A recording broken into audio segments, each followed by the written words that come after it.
Hello everyone, আজকে আমি বানাচ্ছি মাটন কারি। প্রসেসটা একটু ইউনিক থাকলেও খেতে কিন্তু ভীষণ দুর্দান্ত হয় আর খুব তাড়াতাড়ি সেদ্ধও হয়ে যায়। আজকের এই রেসিপিটা তৈরি করার জন্য ভিডিওটা কিন্তু স্কিপ না করে শুরু থেকে শেষ অবধি প্রপার ফলো করতে হবে। এখানে সবার প্রথমে আমি কড়াইতে সর্ষের তেল দিয়ে নিয়েছি। তেলটা গরম হয়ে আসলে একে একে আলুগুলোকেও দিয়ে দিয়েছি। এরপর একে একে নুন আর হলুদ দিয়ে খুব ভালো করে নাড়াচাড়া করে লাল লাল করে ভেজে নেব। আলুটা এখানে আমার লাল লাল করে ভাজা হয়ে গেছে। অন্যদিকে একটা প্রেসার কুকারে আমি পরিমাণ মতন খাসির মাংস এখানে অ্যাড করে দিচ্ছি। এখানে আমি মোটামুটি 750 মতন খাসির মাংস ব্যবহার করছি।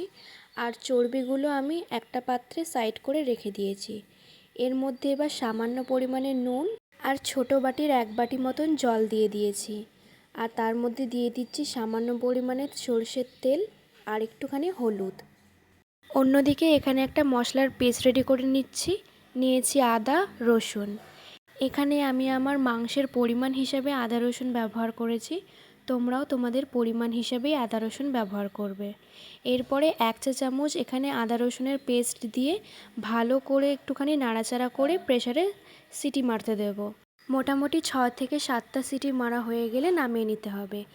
এরপর তেলে আমি কিছু গোটা গরম মশলা ফোড়ন দিয়ে দেবো। ফোড়ন থেকে হালকা মিষ্টি গন্ধ বেরিয়ে আসলে এখানে আমি কুচনো পেঁয়াজ অ্যাড করে দেব। খাসির মাংসে মনে রাখতে হবে পেঁয়াজের পরিমাণটা কিন্তু একটু বেশি দিতে হয়, এতে করে টেস্ট ভালো আসে। অন্য একটা পাত্রে আমি এখানে টমেটো আর কিছু কাঁচা লঙ্কা পেস্ট করে নেব। এদিকে আমার পেঁয়াজটাও মোটামুটি হালকা ব্রাউন কালার হয়ে আসলে আদা রসুনের যে পেস্টটা বানিয়েছিলাম সেটা এর মধ্যে অ্যাড করে ভালো করে নাড়াচাড়া করে নিতে হবে। আদা রসুনের কাঁচা গন্ধটা বেরিয়ে আসলে এরপর আমরা এখানে অ্যাড করে দেব টমেটো আর কাঁচা লঙ্কার পেস্টটা। এরপর সমস্ত উপকরণকে খুব ভালো মতো নাড়াচাড়া করে নিতে হবে। কিছুক্ষণ নাড়াচাড়া করে নেওয়ার পরে আমরা এখানে গুঁড়ো মশলাগুলো একে একে অ্যাড করব।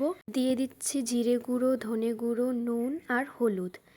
আমি আমার পরিমাণ মতন এখানে অ্যাড করেছি, তোমরাও তোমাদের পরিমাণ মতন কিন্তু এখানে অ্যাড করে নিও। এরপর সমস্ত উপকরণকে খুব ভালো মতন মিশিয়ে নিতে হবে। এরপর সমস্ত উপকরণ মেশানো হয়ে গেলে আমি এখানে একটা ছোট্ট টমেটো অ্যাড করে দেবো। এখানে আমি টমেটোর পরিমাণটা একটু বেশি রাখার চেষ্টা করেছি, এতে করে কিন্তু ফ্লেভারটাও ভালো আসে। এখানে দেখো প্রেশারটা যখন ডাউন হয়ে গেছে তখন আমি এখানে খুলে দেখে নিয়েছি। মাংসটা প্রায় আমার এখানে হয়ে এসেছে। এদিকে মশলাটাও আমাদের কষানো হয়ে আসলে এবারে ওই মাংসটা জল সমেত এর মধ্যে দিয়ে দিতে হবে। এবারে এর মধ্যে দেওয়া হয়ে গেলে সমস্ত উপকরণকে আবারও কিছুক্ষণ কষিয়ে নেব। যতক্ষণ না এই মাংসে থাকা জলটা একেবারে শুকিয়ে যাচ্ছে ঠিক ততক্ষণ কিন্তু আমরা এখানে কষিয়ে নেব। এই রান্নাতে কিন্তু মশলাটা আমি দুবার কষাচ্ছি। যে কোনো রান্নায় কিন্তু মশলা কষানোটাই মেন। যত ভালো মশলা কষানো হবে তত ভালো কিন্তু খেতে হবে। আর ভালো খাওয়ার জন্য কিন্তু একটু খাটনি তো করতেই হবে। এখানে কথা বলতে বলতে দেখো মাংসের ঝোলটাও আমার কিন্তু কমে গিয়ে একদম শুকিয়ে গেছে। এরপরে আমরা আগে থাকতেই ভেজে রাখা আলুটা এর মধ্যে দিয়ে ভালো মতন আবারও কিছুক্ষণ কষিয়ে নেব। মশলাটা ভাজা ভাজা হয়ে আসলে আমি এখানে আমার ঝোলের পরিমাণ হিসাবে গরম জল অ্যাড করে দিচ্ছি। এই রান্নাতে কিন্তু কোনো রকম ঠান্ডা জল ইউজ করা যাবে না, তাই মাথায় রাখতে হবে গরম জলই কিন্তু দিতে হবে। এরপরে ঝোলটা ফুটতে দেব। এবারে ঝোলটা ফুটে আসলে আমি এখানে আগে থাকতে চর্বিগুলোকে যেগুলো রেখে দিয়েছিলাম সেগুলো একে একে এর মধ্যে দিয়ে দেব। আমার এই ভিডিওগুলো যদি তোমাদের ভালো লেগে থাকে আমার চ্যানেলকে সাবস্ক্রাইব করে কিন্তু পাশে থাকতে হবে। আর বেল আইকনটাকেও ক্লিক করে দিতে হবে, এতে করে কিন্তু নতুন ভিডিওগুলো সরাসরি তোমাদের কাছে পৌঁছে যাবে। চর্বিগুলো দেওয়ার পরে যখন ঝোলটা আমার ভালো মতন ফুটে আসবে তখন আমি এখানে ফ্লেভার হিসেবে 2-3টে কাঁচা লঙ্কা অ্যাড করে দিয়েছি। আর নামানোর সময় দিয়ে দিয়েছি স্বাদ মতন গরম মশলা গুঁড়ো। এই পর্যায়ে কিন্তু খাসির মাংসের এই রেসিপিটা তৈরি হয়ে এসেছে।